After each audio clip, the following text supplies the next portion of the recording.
when you go to film school, you gotta watch a lot of movies for homework.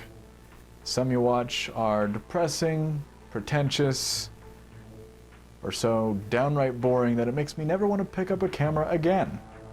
Like these ones. Except that one. That one's pretty good. And, Rosebud. I don't know. But one class I took last semester introduced me to a film that was bizarre and peculiar, and nothing could have prepared me for it. It was Aguirre, The Wrath of God, directed by Werner Herzog. You know, the guy from Star Wars. Yeah, that guy. He made a movie that I will never ever leave my memory as long as I live.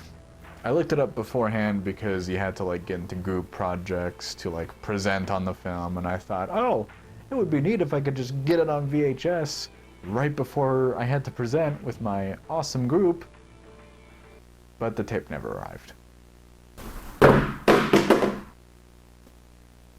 Until now.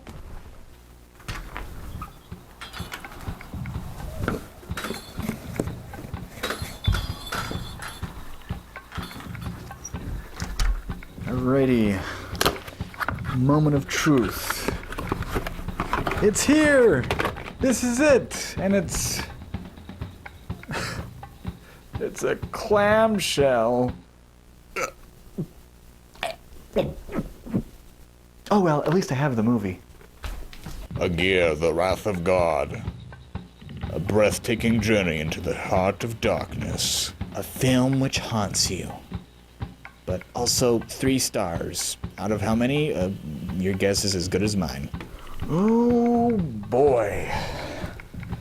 Yeah. Nothing could prepare me for this movie. I mean, this ain't no Indiana Jones. This ain't The Goonies. This ain't Pirates of the Caribbean. I mean, this ain't even El Dorado. I mean, it involves El Dorado, but there's no shell in this film, unfortunately. But without further ado, clamshell. Before we further ado, you know it's gonna be a crusty movie when it comes in a clamshell. Okay. Now back to further adoing. Let's watch The Wrath of God.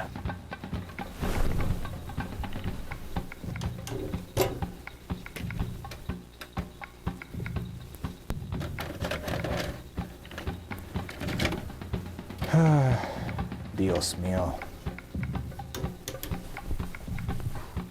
Oh yeah, and just to set the confusion bar up a little, this is a German-made film involving cast and crew from all over the world, and it's about Spanish conquistadors and the Amazon, or whatever river they're on that's probably infested with piranhas.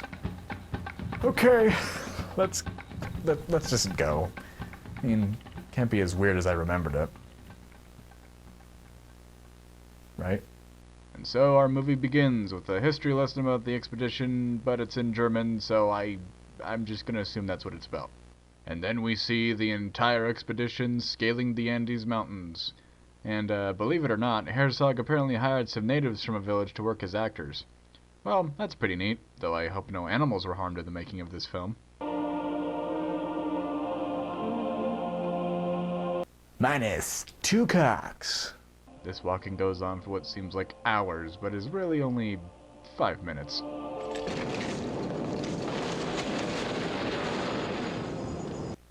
Oh, I'm sure that's fine that just happened both for their expedition and also good for the environment. What? Okay, then, after some documentary-ass cinematography and more low-quality Halo choirs, Aguirre, our protagonist, harasses some slaves. Keep moving. We don't want to get stuck in the mud. Aguirre, I probably am not saying that right, is played by bootleg Steve Buscemi, aka Klaus Kinski. And we'll talk more about him later after the film. And then what's his name? Gonzalo? Oh yeah, that guy. Issues commands to everyone about finding El Dorado. He then assigns Don Pedro as commander. Don Pedro de Ursua. And holy shit, actual rafts in this movie? Step aside, Waterworld. By the way, the dialogue here... One of our rafts is trapped on the other side of the river in a backlash. We couldn't hear what the men were shouting and could not help. Might as well count as commentary since Herzog had the cast and crew literally ride the rapids on rafts built by locals. Wait, is the parrot dubbed also? So while the conquistadors try to rescue the other conquistadors, I would just like to point out that Herzog apparently stole the camera used to make this film from some film school, and his excuse was as follows. It was a very simple 35mm camera, one I used on many other films, so I do not consider it a theft. That's not a red flag. For me, it was truly a necessity. Also not a red flag. I wanted to make films and needed a camera. Understandable, but bleh. I had some sort of natural right to this tool. Okay, another red flag. If you need air to breathe and you were locked in a room, you have to take a chisel and hammer and break down a wall. It is your absolute right.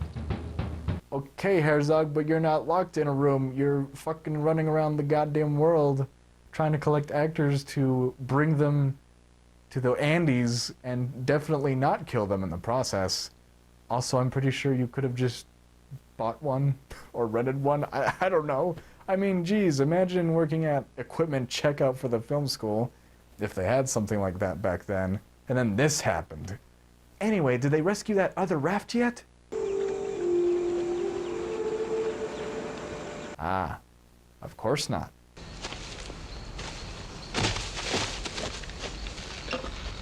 Wait a minute. Does that look familiar to anyone else? I'm not sure that's such a good idea. It's a very... So while Moses from the Prince of Egypt cartoon agrees to rescue the men for a Christian burial, Aguirre decides a cremation is easier and much more efficient to perform. Don't worry, my dear. He'll follow me. Aguirre wouldn't dare to fight against the Crown of Spain. Aguirre fights against the Crown of Spain. I mean, what kind of guy who handles a baby sloth would even think of doing such a thing? It's so cute. It sleeps its whole life away. Anyway, I love you, my precious daughter, who definitely won't have anything bad happen to her later in the film.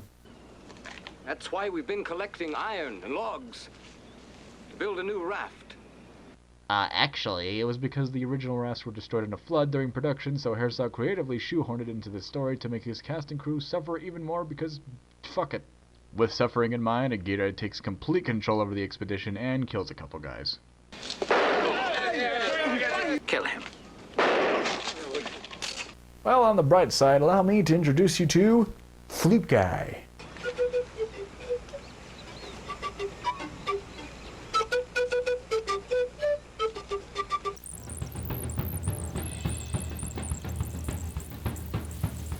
Aguirre proceeds to hold a totally democratic election for the next leader, which results in Guzman, because reasons. In addition, he's proclaimed the Emperor of El Dorado and proceeds to cry, I guess. The Empire catches on fast with its first trial that sentences Pedro to death for treason. Luckily, the Empire spares him, much to Aguirre's dismay.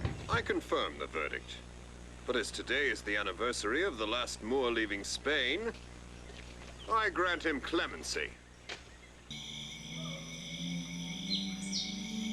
And we're back on the rafts again, where I'm sure nothing horrible will happen at all. So be alert. It could be an ambush.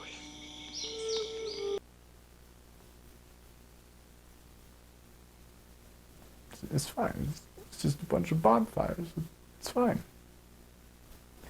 It's not fine.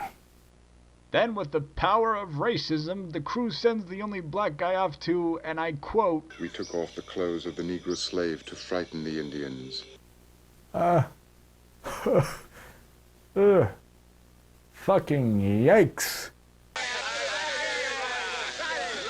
Forget about that. Look, there's some fucking puppies. Oh my God, cannibals. But also, hey, look, dead people. Dead people. As a result of this, they steal some bananas and get back on the raft. The river is so slow that we hardly seem to be moving. Just like this movie's establishing shots.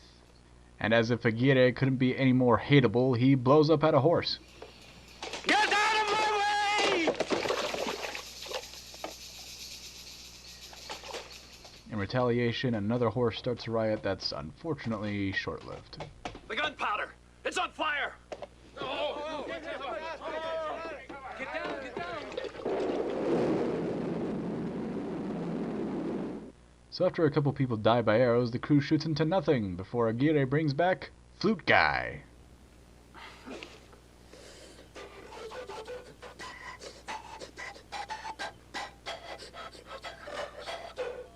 His incredible skills lure out a couple natives only for them to be killed over a Bible because, you know, religion of peace and all that. Kill him for his blasphemy.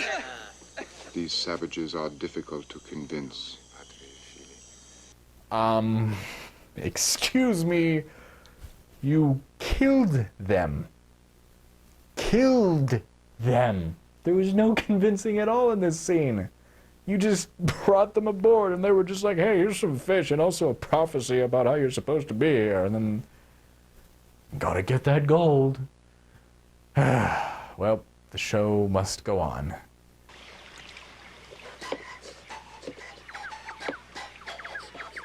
After some more Flute Guy, the horse from before gets dumped off the raft because the Emperor is a gluttonous asshole. Get him off!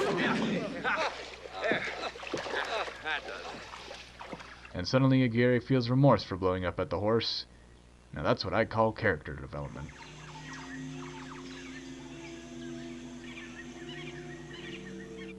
There's some character undevelopment, however, when a soldier finds the Emperor's been quietly killed. Oh my God, the Emperor. Our emperor is dead! Oh, and then they execute Dom Pedro while this guy eats corn on a cock. Little mother, 2 by 2, wafts the wind. All my hair. Say, meat, fresh meat is passing by. Then cannonball cannibalism onomatopoeia joke ensues. Before we get a glimpse of the average Twitter users. Salt! I haven't had salt for a month. Oh, by the way, Aguirre has the echolocation of a fucking pink river dolphin and uses it to listen to the poorly edited ADR between 2 other men. What the hell does he care anyway? 2 men more or less are all the same to him. It's suicidal. If we use our heads, we can get back to Pizarro. He then orders one of them to be beheaded. Beheaded? To beheaded. Chop his fucking head off. 9. 10.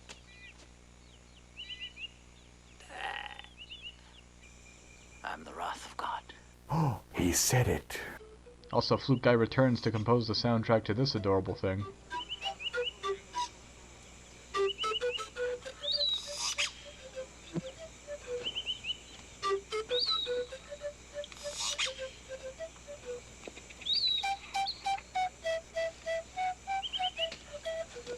Before the most deadpan reaction to getting speared occurs. I thought it would hurt much more than this. Over the weeks, Aguirre's empire crumbles, but hey, look, an actual boat! Shut up!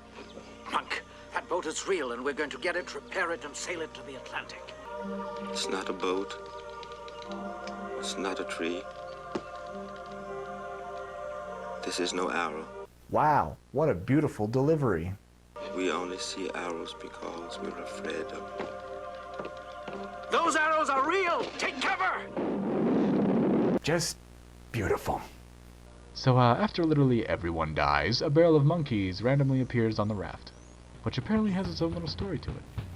Another excerpt from the assigned reading that I stole from class for this film. What about the final sequence of the film with all those monkeys? 86 months before, I had hired local Indians who had captured the hundreds of savage little monkeys, the ones who overrun the raft with Kinski. I paid only half the money for them because I knew if I paid full price, the guy organizing everything would run off with the cash. The monkeys had been sitting in Iquitos for weeks, but when it came to actually having to use them for the scene, it turned out they had all been sold to an American businessman and were already on a plane waiting to go to the US. This is real, by the way. I'm not making this shit up. This isn't like, oh, I just wrote this with a script. This is real shit. Anyway, we ran to the airport and insisted we were veterinarians, that we had to see the vaccination papers for the animals. We shouted so loudly that they admitted they had no papers, and they embarrassedly unloaded the animals from the plane. We just put them into our truck and left. When it actually came to shooting the sequence, the monkeys had some kind of a panic attack and bit me all over. I could not cry because we were shooting live sound at that point. What do you mean? What do you mean you just yelled at a plane and then you got the monkeys and then you stole them and then... But guys, he has to make a movie. It's okay to do that. Who cares if you put probably the lives of these little monkeys in danger? It's fine. I could not cry out because we were shooting live sound at that point. That's gonna make me cry, dude.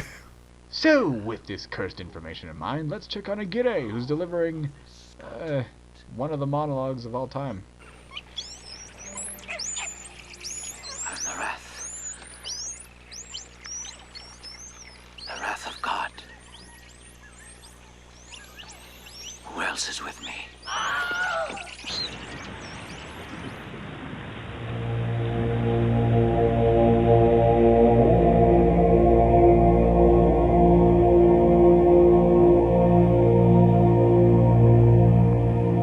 That is the end of the wrath of God. Or at least Aguirre's wrath. Wrath is probably still gonna go on that raft. I don't know where I'm going with this. Oh, but this episode ain't over yet, because I got some more trivia and information on this remarkable film. So, let's see what else we got here. Where did you find the Indians who appear as extras in the film? They all came from the mountain areas. I went to a village and explained what the film was and what I needed from them. I'm sure it was that easy. We ended up with almost the entire population of the village, of people who were very conscientious as they carried out the sometimes very difficult tasks, such as getting yelled at by a bunch of actors for hauling probably actual fucking conquistador cannons. They were all paid, they were well paid compared to what they usually earned, even though apparently the budget of this film had a third of it go to pay Kinski. One time after filming in the mud and swamps, I noticed that the Europeans were exhausted and wanted to call a halt for the day. But the Indians asked me why we were stopping. They said we would even be more difficult to continue later on, so why not just carry on now and finish the job? They understood that what they were working on was not only useful for themselves, but for the Indians' cause as a whole. The cause? What cause? They're literally treated like shit, and they're slaves in the entire movie. What cause? Oh, they were all part of a cooperative at Laura Marcha, I don't know. And were very aware of the political situation in Peru. They also had a real understanding of their own history and why things were as they were today. Oh, so I guess this movie says a lot about the political situation in Peru during the late 70s. Fucking sky's the limit at this point. One time they had told me that the Spanish conquest was a real shock for them. It was as if creatures from another planet had landed in spaceships and taken over the whole world. This really was something that every Indian felt inside of them. I dedicated the films to one of the Indians, Hombrecito. I met him in the main square of Cusco where he was playing the flute. Flute guy! I never knew his real name, but everyone called him Hombrecito, or Little Man. I liked him so much that I asked him to come with us for the shoot. I said I would pay him well, more than what he would earn in 10 years sitting there playing for people. At first he refused, saying that if he was to stop playing in the square, everyone in Cusco would die. Fuck Tarantino, fuck Tom Cruise, fuck Harrison Ford, fuck all those actors who do their own stunts. Fuck them all. I don't care. You don't fuck with Hombrecito. He is the committed guy, the flute guy. That's awesome, and I want him to get his own movie. And I hope that, though he probably passed away some time ago, I hope his flute-playing legacy has lived on. That's all the stuff I have on this piece of paper, but I would also like to briefly talk about Kinski and Herzog. I don't have any articles with me. I probably lost them last semester. But apparently the relationship between Kinski and Herzog is fascinating, so I'm just gonna recall what I remember. Apparently, Herzog had a gun with him and forced Kinski to act, but at the same time, Kinski is actually a fucking psychopath and was known for...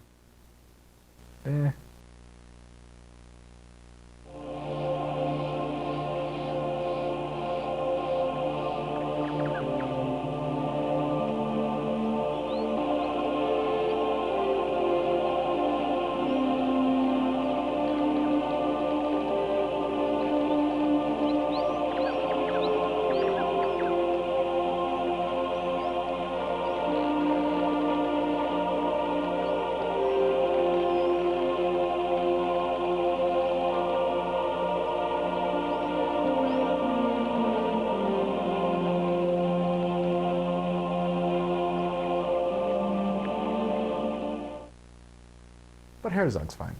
Herzog's fine. He was in Star Wars. It's fine. I don't know. Whatever. We're not talking about Star Wars. We're talking about Aguirre, the Wrath of God. One of the movies of all time. It holds a special place in my heart. Against my will, because I can't call the cops. Otherwise, the movie will send a bunch of monkeys and cannibals to eat my face. And also stab me with conquistador spears. But special film, nonetheless.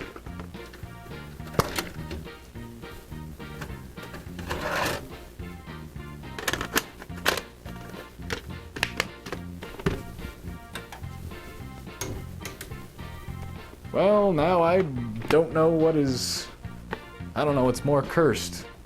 The Dorado expedition or the production of this film itself.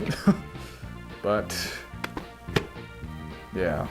Regardless of what they say, it truly is a film which haunts you. And you know what? This is a kind of crusty kind of haunt. You know, like watching a really bad slasher movie from the 80s or a really bad B movie from the 50s. Or watching an absolutely batshit insane documentary style film about a psychopathic conquistador getting his entire expedition screwed over because, you know, gold and stuff. That's Aguirre, the Wrath of God. Wonder what other odd films Herzog has made. I don't know. I'll have to check them out. But for now, thank you for tuning in to another episode of the Garrett Heggenstaller Show, or GHS. I'm Garrett Heggenstaller, and be kind, rewind, and remember to be awesome and stay awesome. Adios! And, yeah, Aguirre, Wrath of God. Yeah, it's good stuff.